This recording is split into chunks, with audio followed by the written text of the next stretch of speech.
أعوذ بالله من الشيطان الرجيم بسم الله الرحمن الرحيم الحمد لله رب العالمين بسم الله والصلاة والسلام على رسول الله صلى الله عليه وسلم. رب اشرح لي صدري ويسر لي أمري واحلل عقدة من لساني يفقهوا قولي. Assalamu alaikum everyone and welcome to today's lesson. And in today's lesson, inshallah, we are going to look at the concession for the sick and the traveler. Rukhsatul maridi wal musafir. In this chapter, basically, we're going to discuss about the concession given by Allah to the sick and the traveler if they wanted to break their fast. قال الله تعالى فمن كان منكم مريضا أو على سفر فعدة من أيام أخرى. But whosoever among you is ill or on a journey, then an equal number of other days. Allah mentioned this in Surah Baqarah verse number 184 as a part of the other ruling of fasting. So Allah mentions about fasting being compulsory, and then Allah mentions some of the rukhsah or some of the concession if somebody was sick or if somebody was ill. So from here we come to know that if somebody is sick or somebody is ill, they are allowed to break their fast, but they will have to make up the number of days they have missed after the month of Ramadan. And this is of course from the mercy of Allah. We know sometimes if somebody is sick, it is hard to fast. And when somebody is traveling as well, sometimes it can be hard for them to travel. This is a concession given by Allah for the person to break their fast. Some of the rulings we can take from this verse is that it is permissible for a sick person to break their fast, providing it causes hardship or harm. So this has to be understood very clearly. If somebody is fasting and some fasting gets to the level where somebody is facing hardship or somebody is facing harm, then in that case they have to break their fast. Let's take an example of hardship. So for example, somebody is fainting or somebody have lost consciousness and it is unbearable for them. In that case, then it can break the fast. However, we need to remember that if somebody just got a headache and it is something which is manageable, right, and it is not to a very extreme case or is not very difficult upon them, then they should try and continue to fast. But if it gets really bad or it gets severe, where they are not able to bear the pain or they're not able to take it anymore, and they feel that not breaking the fast will cause them harm, in that case they should break the fast. And inshallah, in the next lesson we're going to look at some of the examples of what can be classed as hardship or what can be classed as being harmful to someone. Also, at number 2, we've come to know that a traveler can also break their fast. So somebody is traveling, then they can have the option to break the fast. Nowadays, when we traveling is not that difficult, but back in the days when people used to travel, they used to be very visible. Their clothes used to get dirty, and they had to travel long journeys on the back of the camel or maybe a horse. But now, of course, traveling is easy.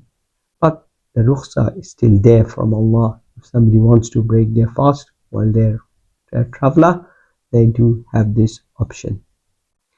And the other aspect we need to come to know from this verse of the Qur'an, that they have to make up the number of days missed. So for example, somebody was sick for 5 days and they didn't fast for 5 days of Ramadan.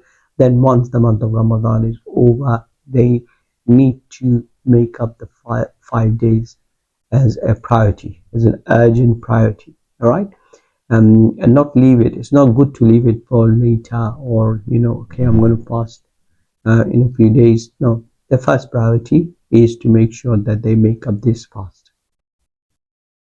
However, if a sick person or a traveler chooses to fast, their fast is valid and sufficient.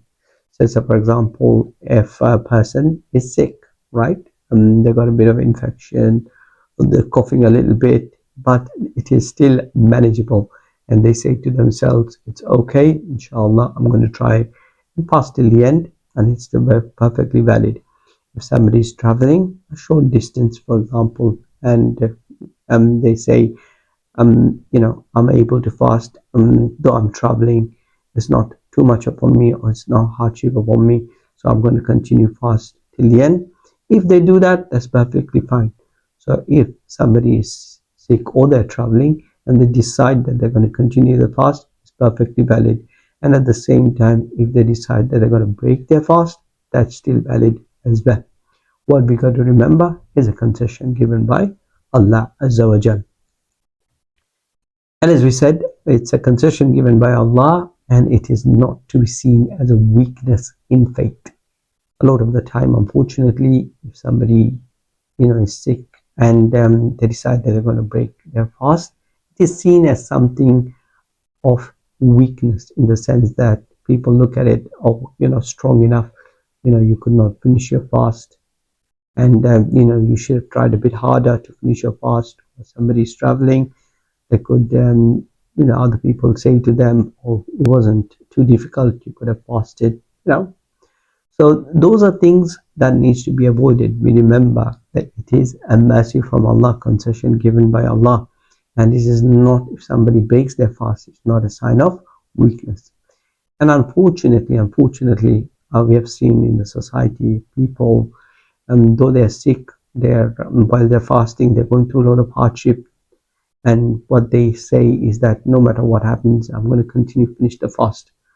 No, one should not say like this. If they think, again, they're fasting and their fasting is causing hardship or harm, they have the choice to break the fast, and they need to consider what's good for them in terms of their health. And finding if fasting causes real harm, continuing to fast may be disliked or prohibited. So as we just said, if somebody's fasting is causing them harm, or it's getting to a very high level whereby it's affecting their well-being, and they're vomiting, throwing up, and it's looking very serious, but they still decide that no, I'm going to continue to fast till the end, then that is something which is disliked. Or some have even said that it's something that they should not be doing, and rather take the rukhsah that Allah has given in terms of breaking the fast and making up the fast for another day. We ask Allah to give us the ability, the tawfiq, inshallah, to understand and act upon what we have had, and we ask Allah to give us good health in the sense that we know we are able to fast in a manner that is pleasing to Allah. And again, we ask Allah to accept the fast from us this Ramadan, and inshallah in the lessons to come, we ask Allah to give us a tawfiq to look into other aspects of concessions that are being given by Allah. Wa akhiru da'wana alhamdulillahi rabbil alameen.